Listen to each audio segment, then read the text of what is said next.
माजी मंत्री धनंजय मुंडेंनी मनोज जरांगे पाटलांच्या विरोधात त्यांना जीवे मारण्याचा कट रचलाय आणि या संदर्भानं महाराष्ट्राच्या पुढे आज मनोज जरांगे पाटलांनी काही तथ्य समोर ठेवलेली आहे। धनंजय मुंडे ही महाराष्ट्राच्या राजकारणाला लागलेली विकृती आहे, ही एक म्हणजे वाळवी आहे।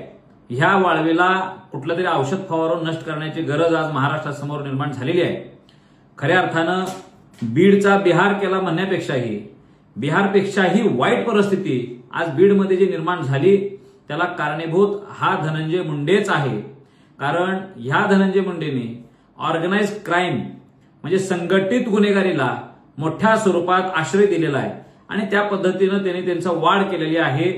संतोष भैया देशमुख हत्या प्रकरणात सुद्धा ह्या धनंजय मुंडेंचा नकळत प्रत्यक्ष आणि अप्रत्यक्ष दोन्ही प्रकारे हात होता, म्हणून ह्या माणसाला मंत्रिपदाचा राजीनामा द्यावा लागला।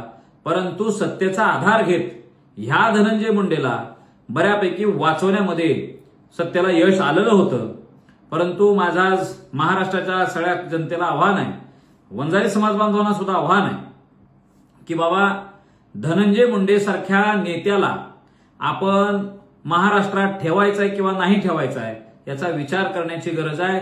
कारण हा व्यक्ती नसून ही वृत्ती तयार झालेली आहे आणि हे जर का असं तुम्हाला विचाराचा लढा विचारानं लढता येत नसेल तर तुम्ही चक्क घरात बसा। तुमच्या विरोधात काही गोष्टी केल्या म्हणून तुम्ही जर पुढच्या माणसाचा खून करण्यापर्यंत जर काही तुम्ही डाव रचत असाल तर ही लोकशाहीसाठी अत्यंत घातक प्रवृत्ती आहे। आणि म्हणून माननीय देवेंद्र फडणवीस साहेबांना माझी विनंती आहे की देवेंद्रजी ह्या धनंजय मुंडेच्या पार्श्वभागावर लात घालून तुम्ही याला हाकलून लावलं पाहिजे। हे आमदार म्हणून सुद्धा शोभणारे नाहीत। पवित्र विधिमंडळाला एक लांछन लावण्याची कृती अनेक वेळा ह्या धनंजय मुंडे सारख्या माणसाने केलेली आहे। त्यानं त्याच्या बायकोला असेल बाकीच्या चारित्र्य विहीन असलेला हा माणूस, या माणसानं आता मराठा समाजाच्या चळवळीसाठी योगदान देऊ इच्छिणाऱ्या एका चांगल्या आंदोलकाच्या विरोधात सुद्धा षडयंत्र चालायला सुरू केलेला आहे आणि मराठा समाज या गोष्टी खपवून घेणार नाही। या विरोधात आम्ही प्रचंड मोठ्या स्वरूपात रस्त्यावर उतरू। जर धनंजय मुंडे काही दिवसाच्या आत गजाआड नाही गेले, त्यांच्यावर कॉन्स्पिरसीचे गुन्हे नोंद नाही केले, त्यांना मकोका सारख्या गुन्ह्यात जर काय सहभागी नाही करून ठेवला तर मराठा समाज बाकीच्या गोष्टी आपल्या हातात घेईल आणि त्याच्यानंतर जो काही परिणाम होईल याला सरकार जबाबदार असेल।